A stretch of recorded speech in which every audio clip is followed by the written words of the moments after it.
আগামী বুধবার আহারি শ্বাস সোমবার, আগামী বুধবার তথা এই মাসের 29 তারিখ পড়তেছে আগামী বুধবার আহারি শ্বাস সোমবার। আপনারা অবগত আছেন, হুজুর থেকে একটা দোয়া লেখা আর একটা হচ্ছে ফান করার আয়াতে সালাম এবং কোরআন কারীমের মধ্যে 6টি প্রসিদ্ধভাবে 6টি আয়াতে শেফা আছে, আর পুরো কোরআন শরীফ হচ্ছে শেফা। ওই যেদিন আপনার আহারে শ্বাস সোমবার বুধবার, সোমবার মানে হচ্ছে 1 সোমবার, 2 সোমবার, 6 সোমবার। এই সোমবার মানে এখানে ফার্সি শব্দ, বাংলা না। সোমবার মানে ওই রকম মাঝে, আর শ্বাস সোমবার মানে হচ্ছে আহারি সফর মাসের 4র্থ বুধবার। এটা সোমবার হল 1 সোমবার, 2 সোমবার, 6 সোমবার এবং 7 সোমবার। এবার ফার্সি ভাষায় সোমবার বলা। বিদায় আগামী বুধবার সফর মাসে আহারি বুধবার। তো এখানে হাদিসে পাকের মধ্যে আছে যে এটার আমল ফজর, জোহর, আসর, মাগরিব, এশা 5 ওয়াক্ত নামাজের মধ্যে একের রাওয়ায়াত আছে আয়াতে সালাম আপনি তেলাওয়াত করে হাতের মধ্যে ফু দিবেন, দম দিবেন, দিয়ে মাথা থেকে পা পর্যন্ত মালিশ করবেন। একটা আমল ওই দিনের।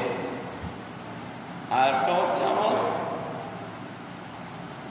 আপনার ফানের মধ্যে লিখে ফানটা খেয়ে বেরোবেন, দেখে গেল। আর একটা আমল হচ্ছে একটা কাগজের মধ্যে লিখে উঠি যাই দিয়ে এরকম লেখা, উঠি যাই দিয়ে এরকম লেখা 10-5 মিনিট ভিজে দিয়ে ফানেগুলো ফান করে।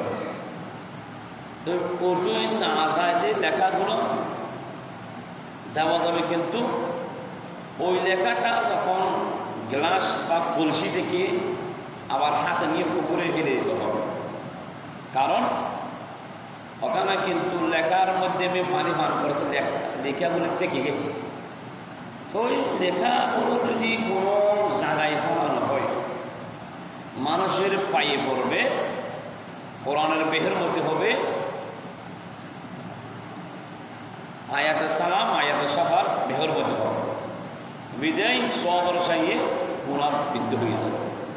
এই জন্য এটা খেয়াল রাখতে হবে, যখন আহারে শ্বাস সোমবার আসবে ওলামায়ে কেরামের মধ্যে আপনারা আয়াতে সালাম লিখে কেউ পান করে,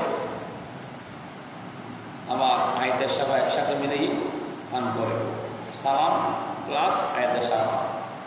আর একটা গোসল আছে, সেটা কোরআনের একটা আয়াতে কারীম আছে, ইন্নাল্লাহা ইয়ামসিকুস সামাওয়াতি ওয়াল আরদ আন তাযুলা ওয়া লা ইন যালাতা ইন আমসাকাহুমা মিন আহাদিন মিন বাদিহি ইন্নাহু কানা হালিমান গফুরা।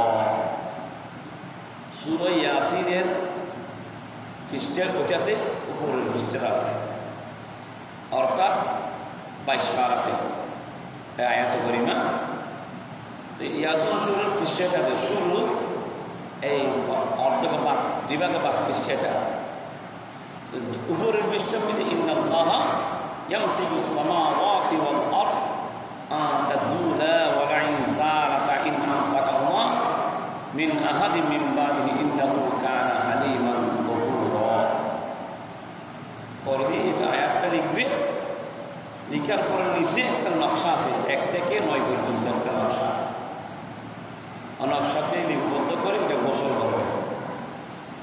আয়াতে সালাম প্লাস আয়াতে সাফা লিখে মানুষ কি পান করবে, বা আয়াতে কারীমা লিখে গোসল করবে। গোসল করতে গিয়ে যেন বাথরুম, বিশেষ করে শহরে বা যাদের ঘরের মধ্যে গোসল করে, খেয়াল করতে হবে যে আমি কোরআন কারীমের আয়াত কারীমা গোসলের জন্য দিয়েছি, ওই পানিগুলো কি পায়খানা প্রস্রাবের সাথে মিশ্রিত হচ্ছে কি, যে পানি আপনার পবিত্র পানি, তো ওই পবিত্র পানিটি কোরআনের মাধ্যমে দামি হয়ে গেছে পানিটি। ওই পানিটি কোনো বাথরুম যেভাবে প্রস্রাব যে রাস্তা দিয়ে যায়, পায়খানার যে রাস্তা দিয়ে যায়, ওই রাস্তা দিয়ে যেন ওই পানিগুলো না যায়, এই জন্য তাজিম হচ্ছে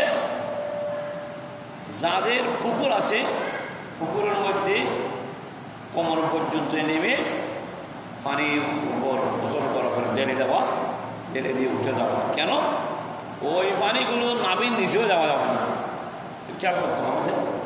পানিগুলো নাবির নিচে যাওয়া যাবে না, নজাস তার সাথে পানিগুলো লাগা যাবে না। কেন? পুকুরের মধ্যে এক কোমরের জন্য নেমে পানি ঢেলে দিতে হবে। আর যারা কুলে বা গড়ে গোসল করে তাদের করণীয় হচ্ছে কি, তারা একটু খেয়াল করতে হবে, তাদের ওটা তো পারবে না, চেষ্টা করলে পুকুর লাগবে, না হয় একটু শরীরকে ঝুঁকাই দিয়ে এতটুকু যে ভানে ডালা যাবে, নিচে না যাওয়া যাবে। তো এটা যদি না পারেন তাহলে একটা সুতি কাপড়ের মধ্যে ভিজিয়ে, পানি একটু ভিজে থাকা অবস্থায় ও সুতি কাপড়টি সুন্দর করে কাপড়ের মধ্যে ভিজিয়ে দোয়ার পানি ভিজিয়ে শরীর মালিশ করা সুন্দর। এই জন্য আহারে শ্বাসমূহ যখন আসে, গড়ের পুরুষ মহিলা ছোট ছোট বাচ্চারা পুরোহিত আমার কাছে এসে দোয়াগুলো নিয়ে যায়।